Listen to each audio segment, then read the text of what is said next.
2 ans. Et du coup, on voit l'Iran de plus en plus sur les pistes de roller. C'est parti pour les cadettes avec donc Alison Bernard qui prend directement les commandes de la course. Elle est suivie par une patineuse de Valence d'Agen qui joue à domicile aujourd'hui. Antonia Fernandez qui prend la tête de la course. Bon, on a le temps, il y a 10 tours à vide si je ne me trompe pas, oui, j'ai vérifié le protocole. 10 tours à vide avant la première double élimination, mais bon, la pression va monter assez vite parce que quand il y a des éliminations, des doubles éliminations, il ne faut pas traîner trop sur l'arrière du peloton parce qu'on se fait vite sanctionner. Ouais, alors qu'il y a quand même un petit peu de vent même à l'intérieur de la tente. Ouais, le ciel s'est dégagé, il fait un peu plus beau, un peu plus chaud maintenant, mais le vent s'est levé. Bon. Alors comment ça influe sur la manière de patiner pour ces catégories-là? Bon, dans ces catégories-là, sur une piste comme ça change pas grand-chose. Les meilleurs essayent surtout de rester dans les 5 premières positions. C'est un petit peu la tactique type sur les éliminations. On peut se permettre de mener un petit peu de temps en temps pour éviter de se replacer, mais celles qui sont fortes en replacement vont vouloir prendre les places 2, 3, 4 et 5 au plus loin. Derrière, on est un petit peu dans le milieu du peloton et ça chahute beaucoup plus. On dépense beaucoup d'énergie pour garder sa place et la tâche est beaucoup plus compliquée. On a intérêt d'en être plus sur la tête pour éviter les effets de freinage, accélération. On vise le top 5. C'est vraiment. D'ailleurs, on voit bien à la forme du peloton que les 5 premières sont assez tranquilles et que derrière, on voit les patineuses qui arrivent à remonter. Et ça joue des mains. D'ailleurs, il y a pas mal de petites fautes qui seraient difficiles à voir pour les juges. Il risque d'y avoir quelques avertissements, mais quand on a un peloton comme ça. Là, ça occupe toute la largeur de la piste. C'est difficile de doubler. Il faut vraiment avoir une bonne agilité pour être capable de remonter. Voilà, pour le moment, ça roule pas très vite. On est assez prudent parce que c'est vrai que c'est des courses qui peuvent être assez longues. C'est des courses où les fondeurs et les fondeuses ont un avantage, même s'il faut une bonne pointe de vitesse pour les 2-3 derniers tours. C'est une course de placement, c'est la course de placement par excellence. Voilà. C'est un exercice très technique la piste, avec à la fois les inclinés, les incurvés, la largeur à gérer, les trajectoires. Ouais, c'est vrai que c'est des pistes de 200 mètres en granito comme on dit, c'est un peu traditionnel, on n'en fait plus des comme ça malheureusement. C'est des pistes où il y a beaucoup de possibilités de dépassement et ça garantit toujours du spectacle.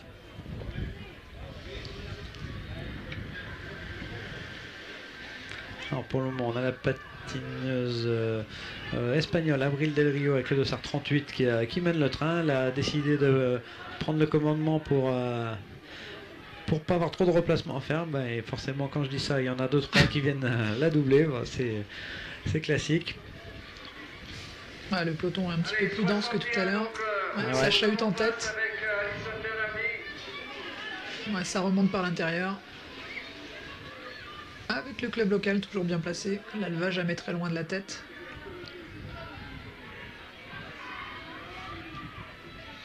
Allez, on va être à la cloche, la double élimination au prochain tour. Les choses sérieuses vont commencer.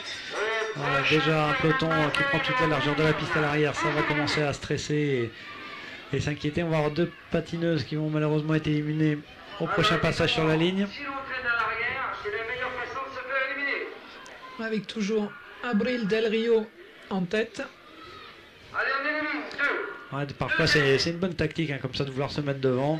Elle fait son train, elle n'a pas géré de repositionnement. Elle prend le vent comme on dit, mais ça dépense un peu d'énergie, mais c'est des fois plus facile que d'avoir remonté et se bagarrer derrière.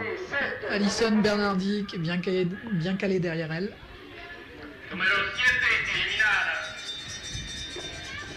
Donc là, les places idéales, plutôt les deuxième, troisième, quatrième. L'idéal c'est deuxième. Sur ce genre de course, il faut mieux être deuxième. Après, tant qu'on est dans le top 5, on est un petit peu en sécurité, mais ça remonte vite quand même sur ce genre de piste. On voit qu'il y a pas mal de patineuses qui ont de l'expérience, qui utilisent bien la bosse en sortie de virage pour remonter.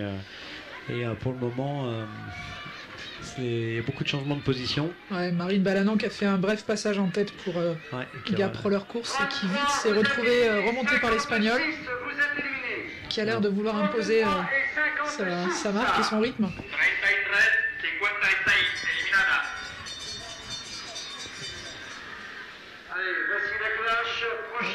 Allez, on fera une petite pensée à Christophe Audouard qui m'a dit qu'il regardait le live aujourd'hui. Il avait commenté avec moi à Dijon, mais malheureusement il s'est blessé. Ouais, première blessure de sa carrière. C'est ça. Il s'était jamais rien cassé. Et donc voilà, j'imagine qu'il nous écoute et qu'il nous regarde de côté des Pays de la Loire. Alors que les chiffres sont toujours aussi impressionnants au niveau de la page Facebook de l'événement. La portée de publication qui a atteint 230 000 personnes. Donc l'effet du Facebook Live assez impressionnant. Donc, merci à tous, que ce soit en France ou ailleurs. Voilà, on va éliminer au prochain tour. On est toujours sur les doubles éliminations. Et on voit qu'il y a vraiment du niveau cette année aux 3 pistes dans toutes les catégories, parce que déjà même les patineuses qui sont à ce moment-là à l'arrière du peloton, c'est déjà des patineuses d'un bon niveau, avec notamment Carla Alves qui a l'air de traîner un petit peu à l'arrière, mais sur l'extérieur, donc ça risque de passer. Souvent quand on est sur l'extérieur de la piste dans la dernière droite, on a tendance à pouvoir remonter un petit peu, mais ça va quand même être très juste là. Alors que ça a l'air d'avoir quand même bien accéléré, le peloton qui s'est un peu plus étiré. En général, voilà, la tête de course essaie de calculer son allure pour que les patineuses puissent remonter un petit peu, mais pas trop devant non plus, parce que sinon on repart aussi dans le milieu du peloton. Donc là, pour la patinière espagnole qui continue de faire le train devant. Donc Julia Nizan pour Locminé qui est passée en tête, voilà. Juste avant elle. Elle est tombée hier malheureusement, mais elle va très vite. Alors si elle va vouloir sûrement se rattraper un petit peu aujourd'hui, elle a décidé de prendre moins de risques sûrement, même s'il n'y a pas eu de chance hier. Elle se pointe sur le début, dans les premières positions. C'est la meilleure quand même solution pour éviter les chutes. Alors qu'Abril Del Rio, l'espagnol, qui revient systématiquement sur la tête de course. Je ne sais pas si c'est entre elle, si ça n'a pas changé. Si c'est la 38, c'est toujours la même, Abril Del Rio. Ouais. Toujours suivi par Alison Bernardi, qui pareil arrive à rester toujours dans le groupe de 3, 4, 5. Ouais, pour le moment, c'est Alison qui fait la meilleure course. Si on regarde uniquement le placement, c'est elle qui a l'air de rester le plus longtemps dans le top 5 depuis le début de la course. Et ça, dans ces catégories-là, les statistiques sont assez claires. En général, les patineuses qui gagnent la course sont au moins 90% du temps dans le top 5 sur une élimination. Puis on a Manon Fragoulet aussi pour l'Astanante qui est toujours calée en 3e place, qui reste bien à la corde. Ouais, elle a bien compris qu'il fallait être dans les roues d'Alison. Alors c'est plutôt une bonne stratégie de sa part, parce que c'est vrai que Manon elle a une super pointe de vitesse, une bonne capacité d'accélération. Alors si elle arrive à rester au contact d'Alison dans les derniers tours, et ben ça nous promet un duel assez serré. Alors du côté de l'Alva, pareil, Antonia Fernandez aussi, comme je vous disais tout à l'heure, qui est jamais très très loin. C'est des patineuses qui certainement vont se dévoiler un petit peu plus sur les derniers tours.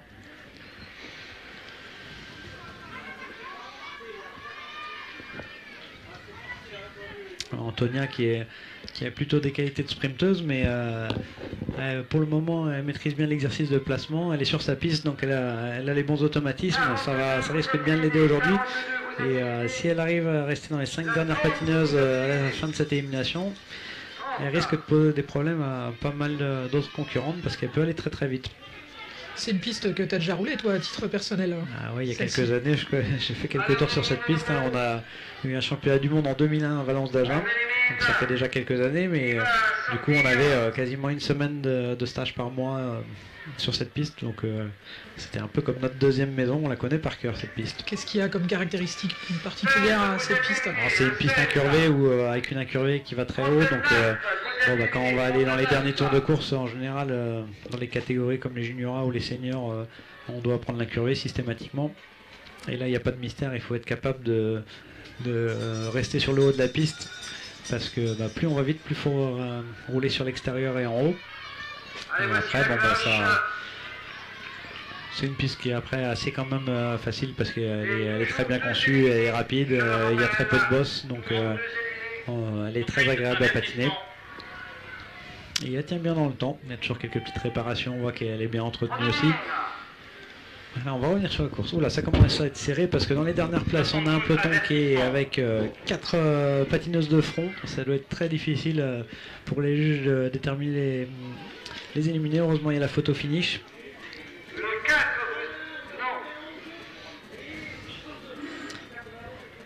Ah ouais, c'est difficile. Hein. Je pense qu'il faut bien regarder à la photo finish. 91 et 32 apparemment éliminés. Le 91. Mariana Melo. Ouais, la portugaise de Lagos. Et Elena Martinez del Toro, avant Patti. Bon, en tête de course, ça n'a pas beaucoup bougé. Chacun a réussi à un peu s'installer, installer ses positions. L'Espagnol mène toujours le train. Devant Alison Bernardi, voilà, qui vient de passer en tête quand même. Alors que les patineuses récupèrent un petit peu entre les éliminations. L'avantage, voilà, quand aussi on est en tête de course, c'est qu'une fois qu'on a passé la sortie de virage avec une petite relance, si on gère bien ce trajectoire, on peut presque faire une demi-ligne droite, les mains sur les jambes en roue libre, et un demi-virage aussi, donc c'est presque un tiers du temps de piste où on patine pas. Et pendant ce temps-là, on s'économise, et forcément, sur une course d'endurance comme ça, quand pendant un tiers du temps on est en roue libre, et au lieu de faire un 3 km, ça fait plus qu'un 2 km. Donc forcément, ça fait plus d'énergie pour le sprint final. D'autant plus que derrière, en général, on a tendance à s'appuyer sur le patineur qui est devant pour ralentir et pas lui rentrer dedans. Voilà. Du coup, on lui donne d'autant plus de vitesse. On donne de la vitesse, c'est de la vitesse gratuite. Il faut bien maîtriser ses trajectoires pour être capable d'utiliser ses adversaires en quelque sorte. C'est pas donné à tout le monde, mais en tout cas, on voit que déjà sur les, je sais pas combien il reste encore, une bonne quinzaine de patineuses, mais elles ont déjà le niveau de maîtriser ça. Donc elles se laissent pas piéger.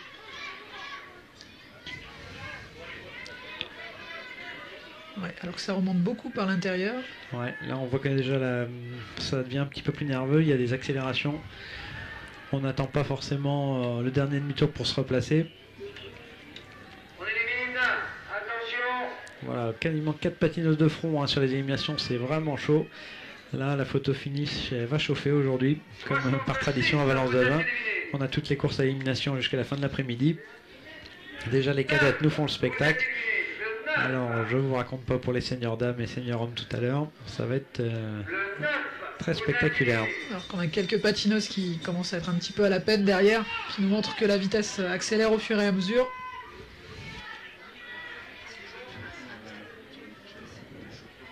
Allez, on élimine à nouveau. Toujours 2 éliminés, je le rappelle. Voilà, on voit un deuxième peloton qui se forme un peu sur l'extérieur. Quand on n'arrive plus à se replacer, à re-rentrer dans le peloton, une des bonnes tactiques, c'est de venir faire un deuxième peloton extérieur. Alors oui, il faut mener aussi, il faut prendre le vent, mais ça évite d'avoir à faire du replacement. Et des fois, c'est plus facile. Là, on voit que la course commence à être longue, la fatigue s'installe, parce qu'on voit les patineuses qui mettent les mains sur les jambes dans la ligne droite. Ça, c'est pas bon signe. C'est un signe qu'il y a de la dégradation technique et que ça fait mal aux jambes. Ouais, t'as quelques patineurs qui avaient ces manies-là aussi de patiner main sur les jambes, mais qui cédaient un petit peu. Yann Guyader notamment. C'était un peu une marque de fabrique de Yann. Après, je suis pas sûr que ça réussit pas à tout le monde. Voilà, ça réussit pas à tout le monde. Yann, c'était aussi un cas exceptionnel. Et